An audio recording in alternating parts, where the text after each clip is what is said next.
प्यारे बच्चों, class 9th maths worksheet number 26 सम विशेष दो प्रकार के त्रिभुजों पर चर्चा करते हैं। वैसे त्रिभुज कितने प्रकार के होते हैं ये हम पहले ही डिस्कस कर चुके हैं। त्रिभुज भुजा के आधार पर तीन तरह के होते हैं और कोनों के आधार पर भी तीन तरह के होते हैं, लेकिन इस वर्कशीट में आपको दो विशेष त्रिभुज के ऊपर चर्चा करने के लिए कहा गया, जिसमें समबाहु त्रिभुज है और एक समद्विबाहु त्रिभुज है। समबाहु त्रिभुज वो त्रिभुज होते हैं जिनकी सारी भुजाएं बराबर होती हैं और समद्विबाहु त्रिभुज वो होते हैं जिनकी दो भुजा बराबर होती हैं। तो यहाँ सबसे पहले उन्होंने कहा है कि आप जो पूर्व ज्ञान है उस पर थोड़ा सा चर्चा करते हैं कि त्रिभुज की पहचान कैसे करेंगे, त्रिभुज की भुजाएं और शीर्ष की समझ होनी चाहिए कि शीर्ष किसे कहते हैं और भुजा किसे कहते हैं। यदि हम कहीं एक त्रिभुज बनाते हैं और त्रिभुज में हम यहाँ लेते हैं कि ये एक त्रिभुज बना रहे हैं जिसमें हम कह देते हैं कि ये ए है, ये बी है, ये सी है, ये इसके शीर्ष कहलाएंगे, जबकि ए बी भुजा है, ए सी भुजा है और बी सी भी एक भुजा है। किसी भी त्रिभुज को बनाने के लिए हमें तीन भुजाओं की जरूरत होती है जिसमें तीन शीर्ष प्राप्त होते हैं।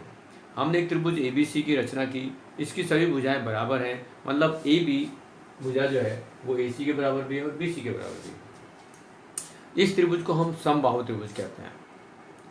अब एक त्रिभुज जिसकी तीनों भुजाओं का माप समान हो तो समबाहु त्रिभुज कहते हैं, और एक समबाहु त्रिभुज के प्रत्येक कोण का माप समान होता है जो 60 डिग्री के बराबर होता है।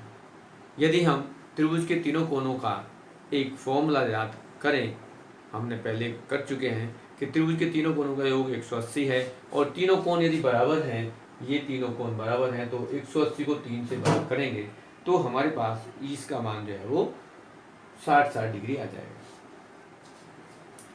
तो किसी भी समबाहु त्रिभुज के तीनों कोण आपस में बराबर होते हैं और जिनका मान जो है वो 60 डिग्री होता है। फिर आगे पूछा गया, बूझो तो जानो में लिखा है, क्या आप बता सकते हैं कि समबाहु त्रिभुज में प्रत्येक कोण का माप कितना होता है? तो हम ऑलरेडी डिस्कस कर चुके हैं कि वो 60 डिग्री का होता है। अब हमने एक और त्रिभुज पी क्यू आर की रचना की, इसकी दो भुजाएं बराबर हैं। एक त्रिभुज बना दिया, दूसरा और बनाते हैं कि एक त्रिभुज है, इसमें कहा जा रहा है कि ये पी क्यू आर, और ये हमने एक और त्रिभुज, अब इसमें कहा गया कि ये भुजा दोनों आपस में बराबर है। यदि हम इस कहते हैं कि पी क्यू आर एक त्रिभुज है जिसमें पी क्यू और पी आर दोनों भुजा बराबर हैं, तो इस तरह के त्रिभुज को हम समद्विबाहु त्रिभुज कहते हैं। और एक त्रिभुज जिसकी दो भुजाओं की माप समान है समद्विबाहु त्रिभुज कहलाता है। अब समद्विबाहु त्रिभुज कहलाता है तो उसके भुजा के सामने का जो कोण होता है वो आपस में बराबर होता है। तो हम कह देंगे इस पी आर भुजा के सामने कोण क्यू है वो बराबर है किसके? पी आर भुजा के सामने वाले कोण के बराबर है। जब दो भुजा बराबर है तो उनके सम्मुख कोण भी बराबर होते हैं। अब यहाँ आप कह सकते हैं कि आप किसी भी एक समद्विबाहु त्रिभुज की रचना करें, उसके सभी कोण माप लें। अब यदि नापते हैं तो यहाँ कुछ कोण हमें मिलेंगे अलग अलग, तीनों कोण में दो कोण बराबर होंगे। यदि विभिन्न भुजाओं वाले अन्य समद्विबाहु त्रिभुज लेकर इस क्रियाकलाप को दोहराएं तो आप देखेंगे कि समद्विबाहु त्रिभुज की बराबर भुजाओं के सम्मुख कोण बराबर होते हैं। किसी त्रिभुज के बराबर कोणों की सम्मुख भुजा भी बराबर होती हैं। यदि हमें ये मालूम हो कि दो भुजा बराबर है तो उनके सम्मुख कोण बराबर होंगे, और यदि मालूम हो कि ये दो सम्मुख कोण बराबर है तो उनकी दोनों भुजाएं आपस में बराबर होंगी। अब कुछ क्वेश्चन दे दिए गए आपको, उदाहरण के तौर पर कि x का मान ज्ञात कीजिए यदि ए बी ए सी के बराबर है। ए बी ए सी के बराबर है तो उनके सम्मुख कोण बराबर होंगे। यदि एक कोण सी 45 डिग्री है तो कोण बी मतलब x का मान भी 45 डिग्री ही होगा।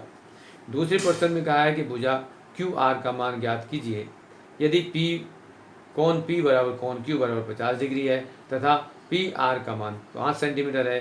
तो जब हमारे पास किसी भी त्रिभुज के दो कोण बराबर हैं तो उनकी सम्मुख भुजा भी बराबर होंगी। तो यहाँ जो पूछा गया कि क्यू आर का मान ज्ञात करो, तो क्यू आर का मान पी आर के बराबर होगा जो 5 सेंटीमीटर है। अब हम पहुँचते हैं क्वेश्चनों के ऊपर। तो पहले क्वेश्चन में कहा गया कि एक त्रिभुज है जिसको बनाया गया कि ई एफ जी त्रिभुज है, उसमें y का मान ज्ञात करना है। क्वेश्चन नंबर 1, अब यहाँ त्रिभुज बना दिया गया, ये ई एफ और जी ये मार्क कर दिया, और उसमें कह दिया गया कि इसमें दो भुजा बराबर है ई एफ और ई जी।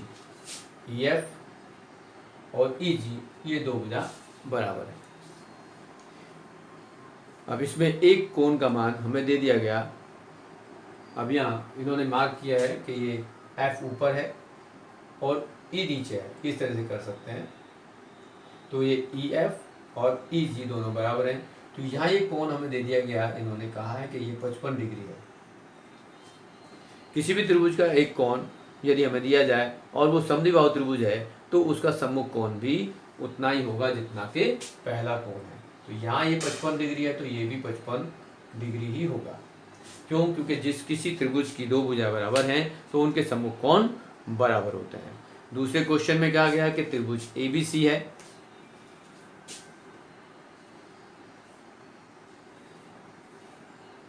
ए बी सी है, और ए बी सी में कहा गया कि इसके जो दो आधार कोण हैं ए और बी वो 40-40 डिग्री के हैं। अब 40-40 डिग्री के तो दोनों भुजा बराबर होंगी और उसमें एक भुजा हमें दे रखी है, एक भुजा हमें दी हुई है, उसकी लंबाई क्या 8 सेंटीमीटर है, बी सी जो है वो 8 सेंटीमीटर है। तो यहाँ ए सी भी 8 सेंटीमीटर हो जाएगा, क्योंकि किसी भी त्रिभुज की दो भुजा बराबर है तो सम्मुख कोण बराबर होंगे, और सम्मुख कोण बराबर है तो उनकी विपरीत भुजाएं भी बराबर होंगी। तो यहाँ हम लिख सकते हैं कि उसकी जो सम्मुख कोण है वो बराबर है। तो ए सी, अब हमें यहाँ लिखना हो तो ये लिखेंगे कि बी सी जो है वो आपके पास 8 सेंटीमीटर है, तो ए सी भी 8 सेंटीमीटर होगा। क्यों होगा? कि किसी भी त्रिभुज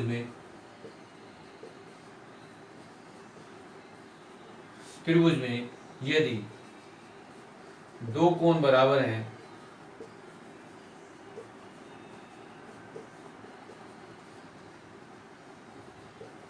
तो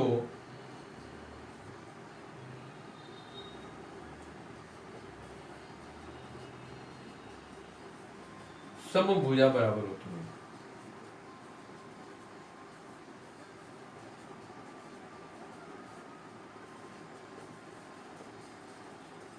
ये आपके इस क्वेश्चन का आंसर होगा। अब ऊपर वाले में देखेंगे कि यदि यहाँ दो भुजा बराबर हैं तो सम्मुख कोण बराबर है, वैसे ही इसमें लिखेंगे कि दो भुजा बराबर है तो उनके सम्मुख कोण भी बराबर होंगे। तो कोण जी का यहाँ आंसर लिखेंगे वो बराबर कोण एफ के होगा, और जो वो 55 डिग्री के बराबर है, क्योंकि ये सम्मुख भुजा बराबर भुजाओं के सम्मुख कोण आपस में बराबर होते हैं, इसलिए ये कोण भी बराबर हो जाएंगे। इस तरह से आपके पास ये वर्कशीट के जो छोटे छोटे दो क्वेश्चन थे वो कंप्लीट हो जाते हैं।